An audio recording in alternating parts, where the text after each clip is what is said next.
So why is creative strategy research so important? I'm willing to bet that when many of you conduct research before making your ad creatives, it begins and ends here. Frankly, this is not enough if you want to scale your Facebook ads account and become a profitable and thriving business, no matter what size you're at right now. In fact, going through competitors' ad creatives is only a small part of the process that I do. Now, I understand why creative strategy is confusing and this research is kind of difficult. There doesn't seem to be a formulaic process to it or an agreed standard for it, especially as it relates to paid social. So that is why I made this course. And I won't lie, conducting the creative strategy research, it's going to be a little time consuming, but it's 1000% worth it. This module is going to show you step by step my exact repeatable process that I use to make ad creative that converts. And ultimately, that's a 4-part process. There's the reputation analysis, customer review mining, finally competitor research, as well as going through past performance data. Now, I have a worksheet that is going to help guide you through this process. And I also have a slide deck version if you want to impress your team and your clients with all the insights you're about to uncover. Because the things you're about to learn about your customers are going to transform the way that you approach your creatives, guaranteed. But before we dive in, I actually want to show you a few examples of how this creative strategy research has actually resulted in winning creative for the brands that I work with. So ISSA came to us with a very specific goal. They wanted to start advertising on TikTok. However, we were going to be starting at a super foundational level. Even on their meta ads, they were primarily only using images, and leads were about $60. So we went through a robust research process,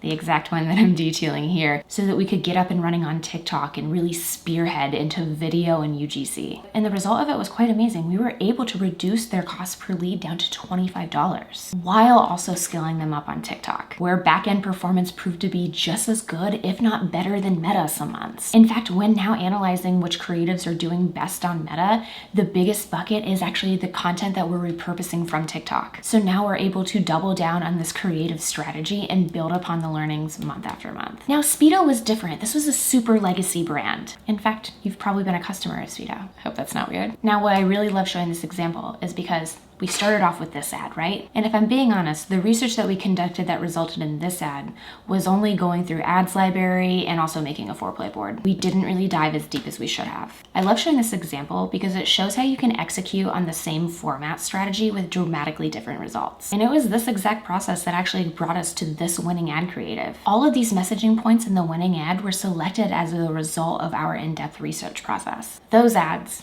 and all of these ads were all a result of my team conducting this in-depth strategy research. So if you're ready to transform the way that you approach creative strategy and begin making ad creative that converts again and again, then let's begin.